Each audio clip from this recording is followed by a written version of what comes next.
حي على الفلاح. You know, there are small sins and there are big sins. There are sins like, rushing through the prayer, not doing the best wudu. There are sins like not lowering your eyes fast enough. There are sins like maybe making fun of someone, not realizing you crossed the line. That's a sin. It's not good. There are sins like reciting the Quran but not reciting it properly. Small things. There are sins that you can not even realize you're doing. But then there are major sins. The consumption of haram, like you're drinking a beer. The zina of the eyes. It's pretty major. Actual zina. Killing somebody, consuming riba, earning riba, endorsing it, saying something that Allah has made haram, that it's no big deal, it's okay, it's halal, Allah will understand. Things like that. These are major sins. Allah says, you want to be people of the afterlife? Number one thing you give me is don't do major sins. Kaba'ir al-ithm. Stay away from the big stuff. You can refine yourself and work on the smaller things over time and become better and better and better as a Muslim. But the first order of priority is the major sins. If you're dating a girl, you're in major sin. If you're dating a guy, you're in major sin. You need to stop before you worry about anything else in Islam. If you're addicted to pornography, you're in a deep. This is a deep problem. It's a deep spiritual problem. You need to get away from it because the zina of the eyes will lead to other kinds of zina. You need to stop.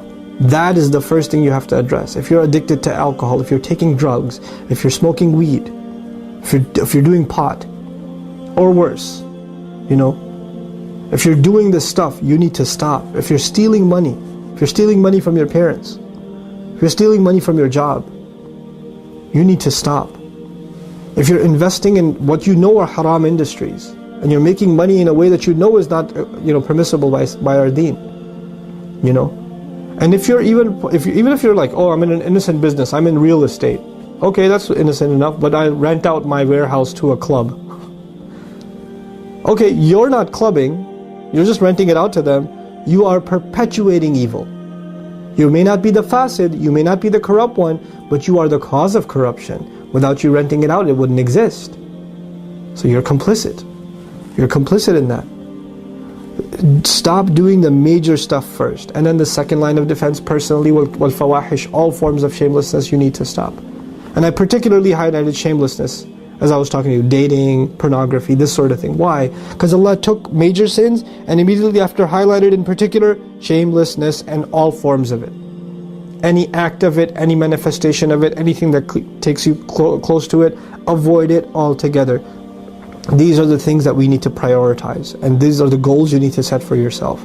How will you surround yourself with people that will help you avoid major sins? That will give you fresh company, good company, that keeps you on the right track, and when you're slipping, they're able to stop you and pull you right back in. I pray all the best for you, and I pray that inshallah your life becomes better and better and better as a Muslim, and that you and I are able to stand in front of Allah successful on Judgment Day and be able to congratulate each other because we helped each other make it. Barakallahu li wa lakum. Assalamu alaikum wa rahmatullahi wa barakatuh.